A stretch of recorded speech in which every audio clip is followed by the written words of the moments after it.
Yes, daybreak. Daybreak. You're welcome, thank you. My favorite time of day. I love getting up early and being there for the dawn and dawn of a new day and infinite possibilities, right? Beginning of that new day. I've heard some amazing stories this week.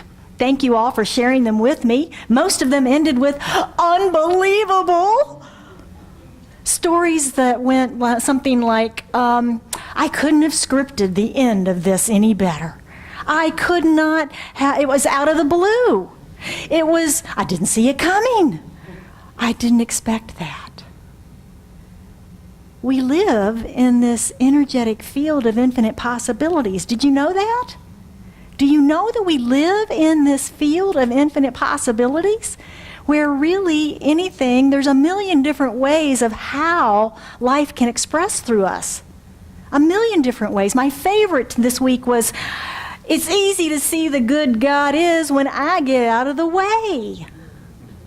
Now we heard that from Emerson, when we get our bloated nothingness out of the way, right? And allow Spirit to move through us, as us.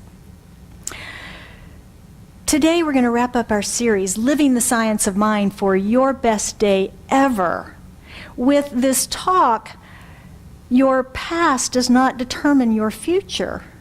You do. Did you know that?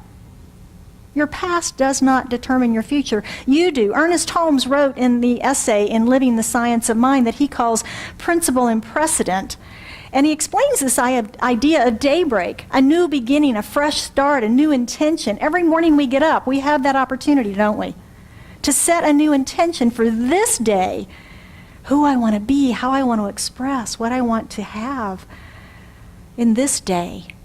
So he's saying that it's new, it's not bound by what happened yesterday. It's not bound by what happened last year. It's not bound by what happened 40 years ago, right?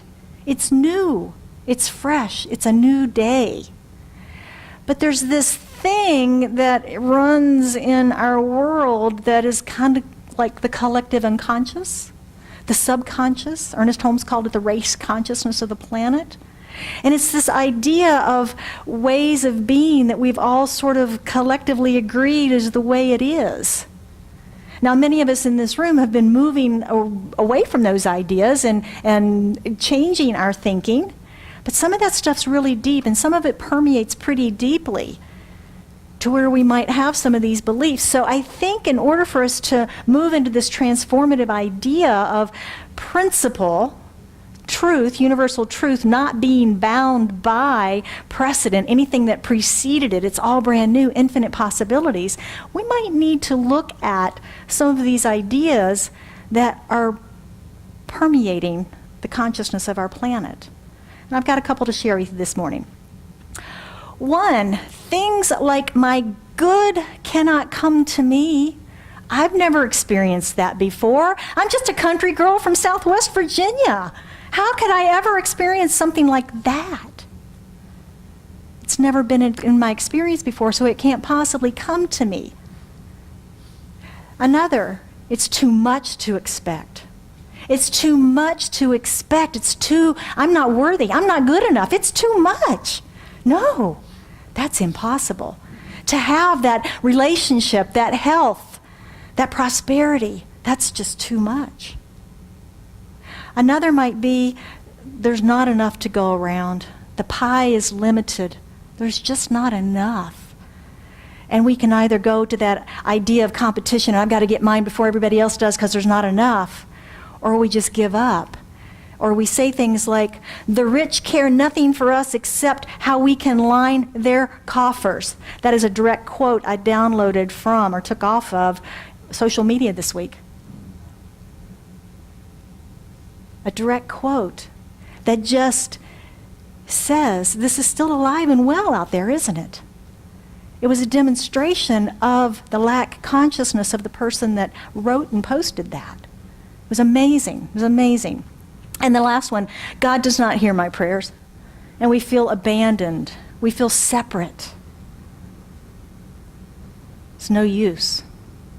Some victim, perhaps some defeatist. I'm abandoned, I'm alone, I'm separate. So these are some of those core ideas that might be really deep within us, that we sometimes don't even recognize until something happens, like happened on social media, and something gets posted, and then boom, there's our thought, there's our response, there's our judgment. Oh my gosh. Being aware of that is how we can change it, right? That's how we can change it.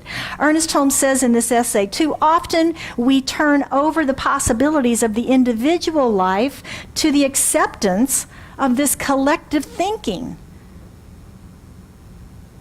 Because a lot of people jumped on that post and contributed to it, agreeing with it rather than going, hey, wait a minute, is that true?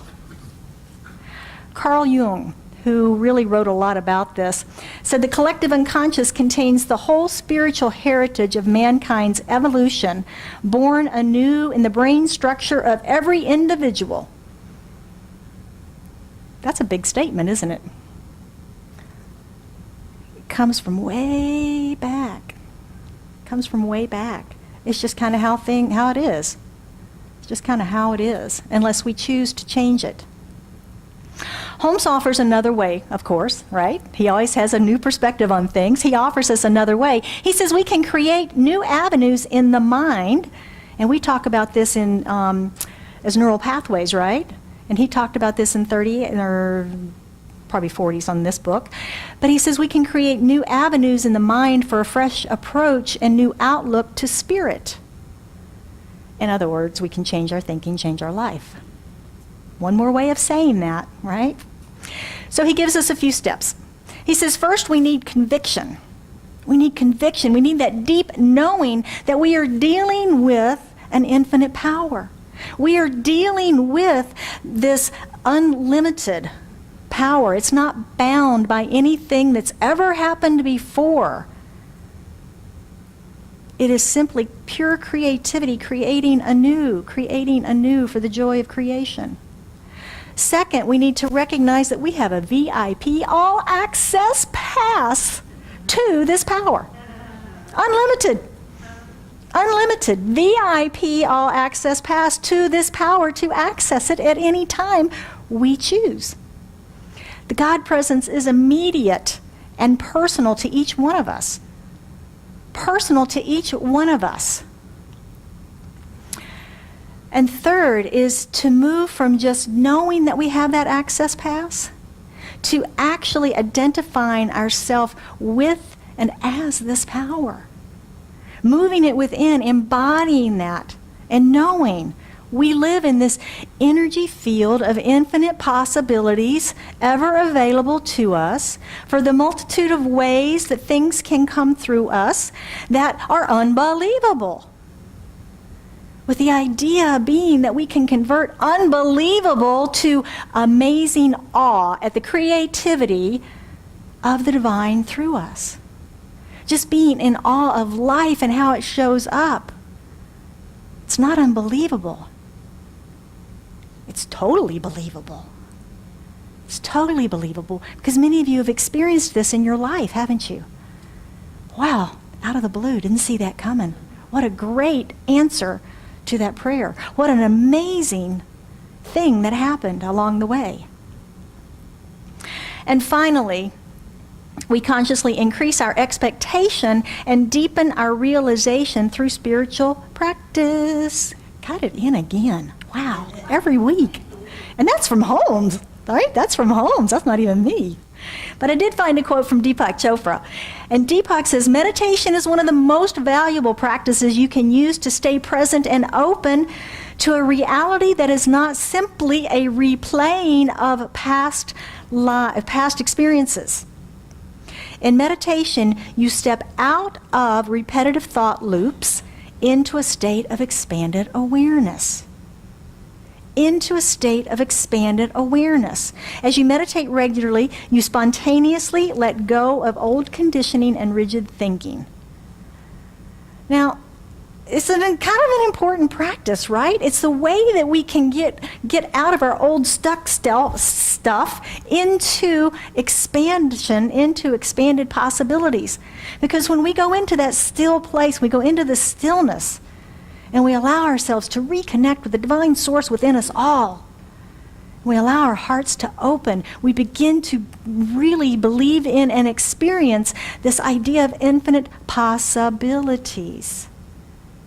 And then the really cool thing is we begin to see them show up in our life through these experiences. And it just continues to anchor that. It's a self-fulfilling prophecy within itself. So using our daily practice to focus, shifting our beliefs, is a way that we can transform our lives. It is transformative. When I was in San Diego last month and was talking to some of our, I'm going to call them our wisdom council ministers. They're of senior ages. And we were talking about how unbelievable it was at how young they looked. And we were discussing how we really probably ought to change our marketing in science of mind. Because our practices are the fountain of youth. By our meditation practices, our living of a positive and optimistic lifestyle, the way that we just live our lives as religious scientists. There are so many in our communities who are 80, 90 plus that are healthy, vibrant, alive, and they attribute it to their spiritual life. They attribute it to their spiritual practices. I loved that conversation. It was just amazing. So it is transformative. Daily practice allows us to develop, that's how we develop this expanded awareness that Holmes is talking about as that step of really beginning to transform and change these unconscious, subconscious, collective conscious beliefs that we may have that are very deep and still running us. I find myself cringing when I hear those expressed, when I hear people say those, or I read them on social media, or if there's an article that's been posted and they have those comments down below it. A lot of times you can see some of that coming out. And all of that is that collective unconscious that, oh, it's okay to say that. It's okay that, because that's how everybody thinks. But we know in this room it's not, is it? No, it's not how everybody thinks. It's not how everybody thinks. Well, about now, got some chatter going on, some arguments going on. No. Confronted by our negative arguments, the ones in our head, or maybe people around us sometimes, when we begin to change our thinking. Imagine somebody says that idea of the rich don't care about us. They just want to make sure we line their coffers, or whatever that quote was. Imagine stepping forward and saying, that's not true. That's not how I believe. I'm rich. I know people who are rich. They are loving and kind and generous and giving and successful.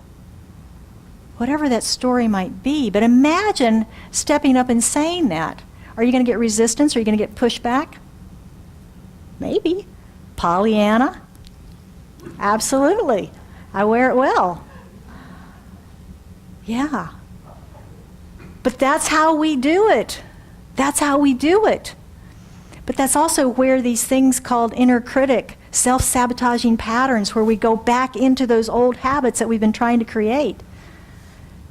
Uncreate the old habits. So most of us do have that inner critic that will show up for us. And we begin to resist our new thoughts, and we begin to resist our new experiences. And we start to fall back into our old friends.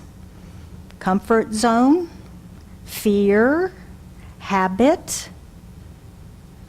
Those are our old friends, aren't they?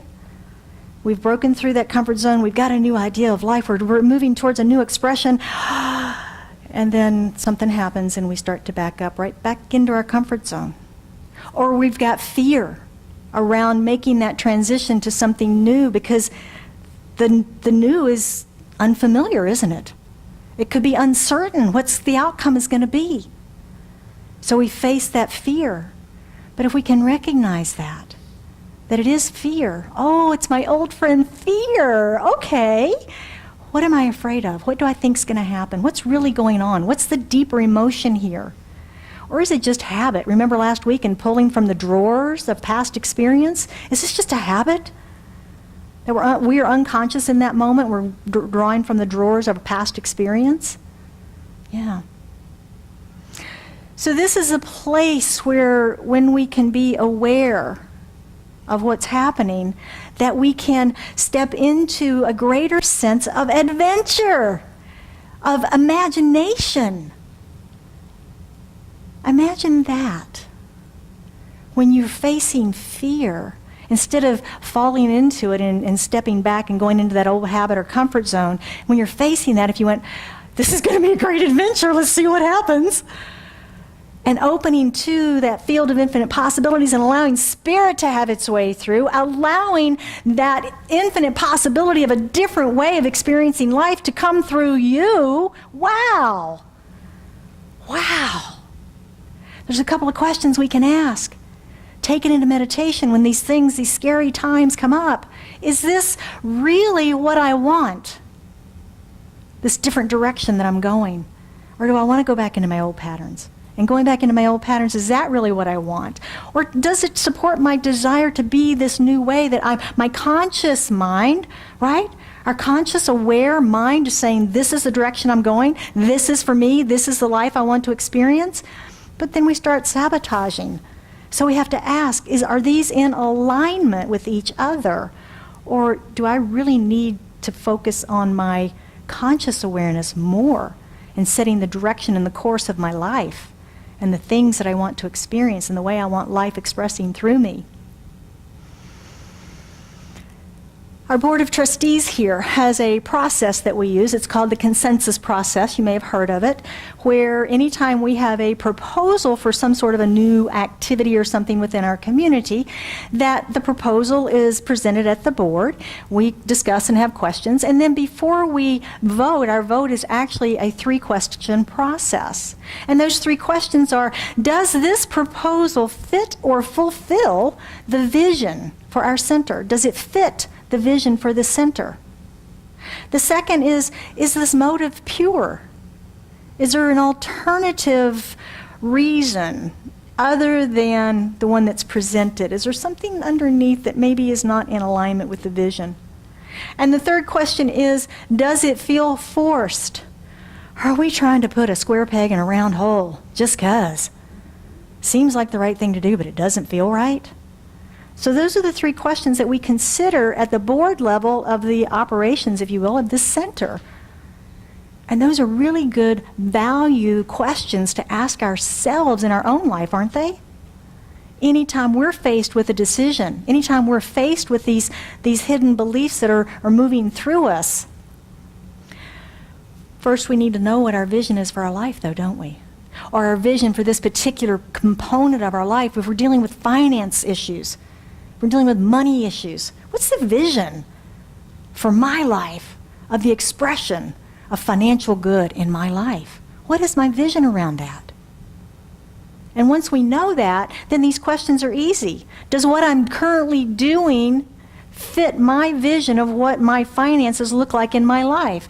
Does what I'm currently doing fit the vision of relationship in my life? Does what I'm currently doing express the peace that I want to experience on our planet in my life now? Good questions. Good questions.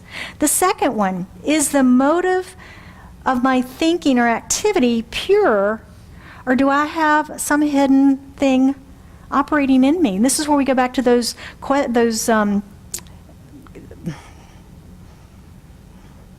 unconscious beliefs that we have. Just lost that. Unconscious beliefs that we have, those things that might be running us. I've never experienced it before. I'm not worthy of that good. I'm not good enough. There's not enough to go around. God doesn't listen anyway. Is the motive pure, or is there something else there that's pushing those buttons for us? And finally, does it feel forced? Now, this one can be a little tricky.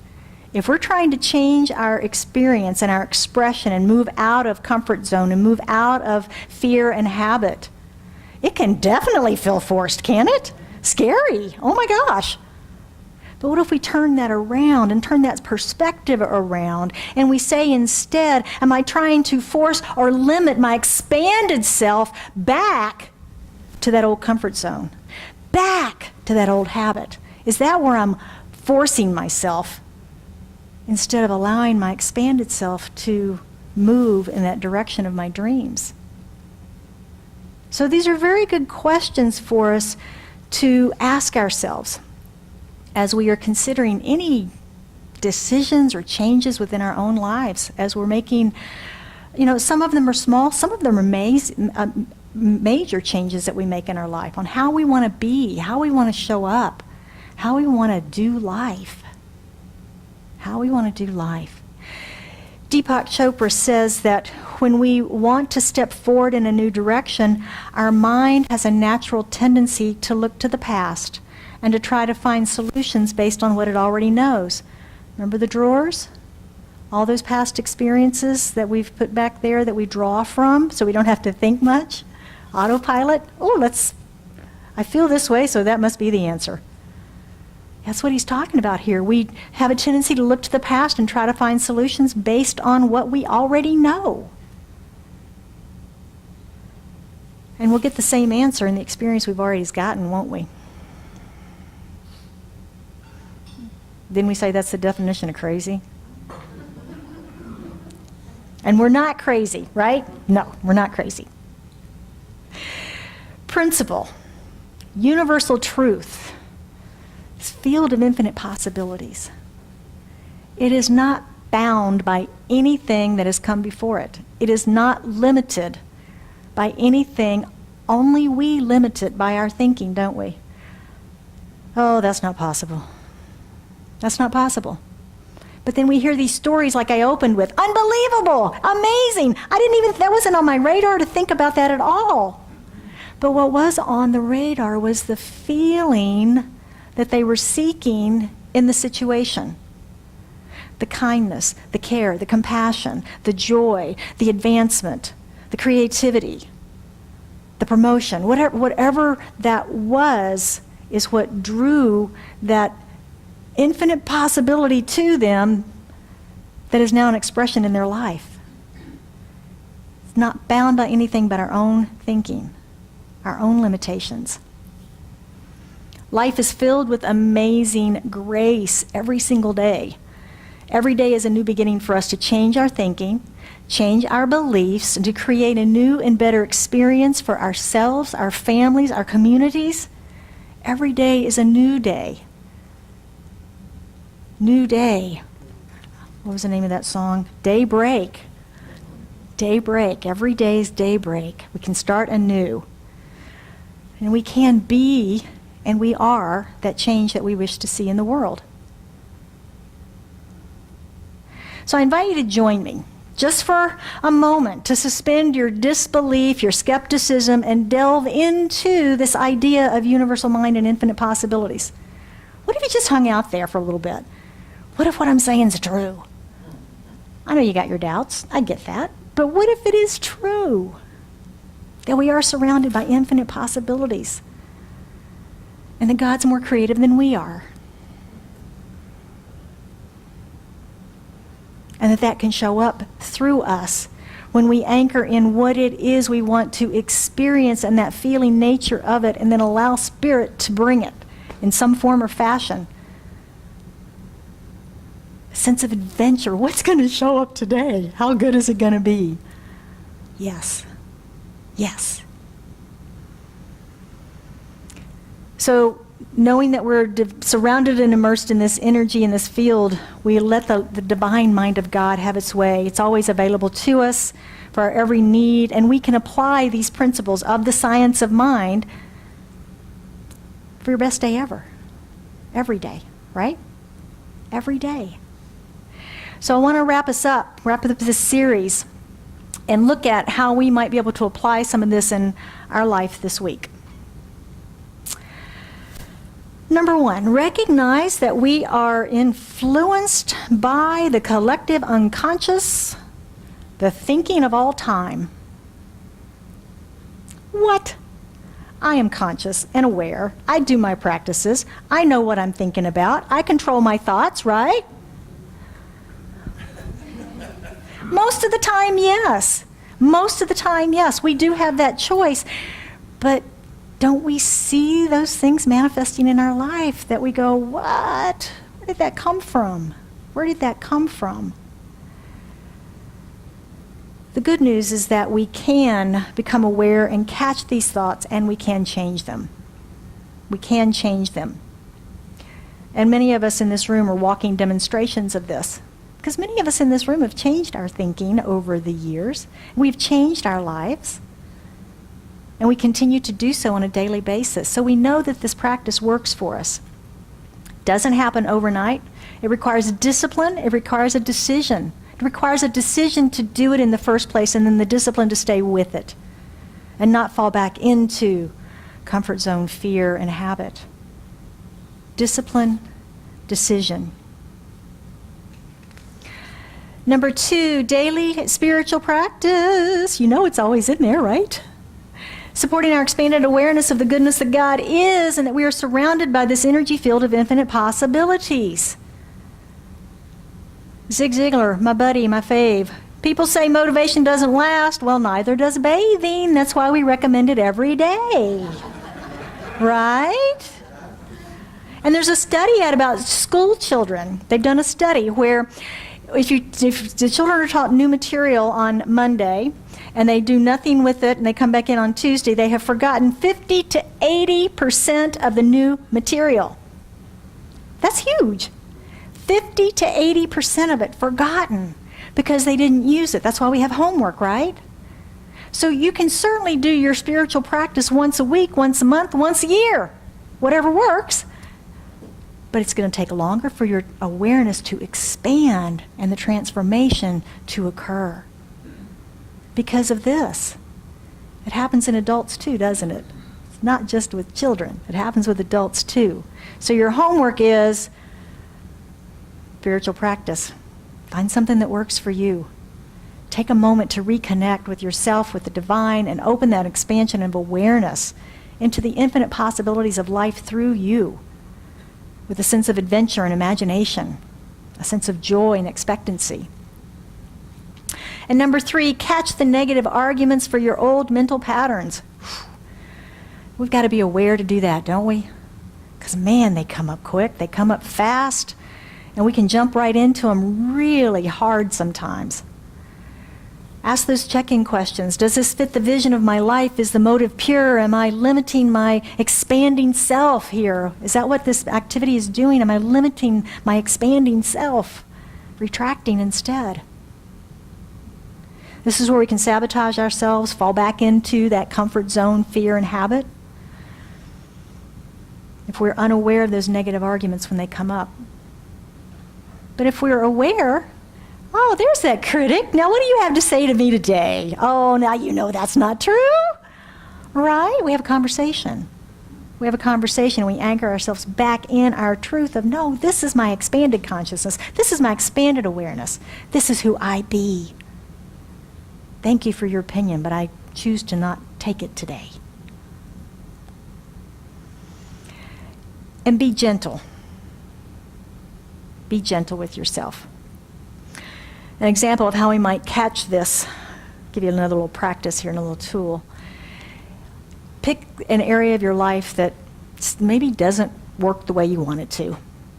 I call it my flat tire. We all have an area. Maybe it's finance, maybe it's relationship, maybe it's career, maybe it's health, some area of our life that just has consistently not worked to our liking. Let's say it's money. And there's usually a belief under that that's causing that, somewhere, something deep, right? Something deep that's causing that. And I would invite you, go home, get on the internet, and look up stories about people who have money, lots of it, and read about their lives, read about what they do with it, read about how they use it, read about how they spend it, and listen to that inner critic, listen to what's going on inside your head, listen to your judgments, listen to your response to those, and catch those things and see what it is. Is it joy? Is it celebration of their success? Are they arrogant? Are they mean? Are they stingy? Are they generous? Look at all of that and what's going on with you around that. And this applies in any of those areas of our lives. And that's a good way to trigger some of these hidden beliefs. And again, be gentle. These are deep, deep, deep. They may have come from childhood. They may be out in the race consciousness. Who knows? Who knows? But be gentle, be kind. Like we said last week, start where you are. Start at where you are.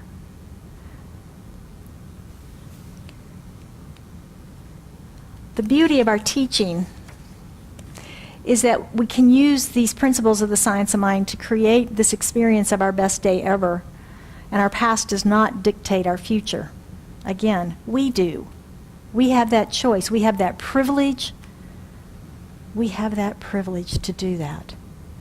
And while it can be scary, changing our behavior that's been real comfortable for us for a long time can be scary.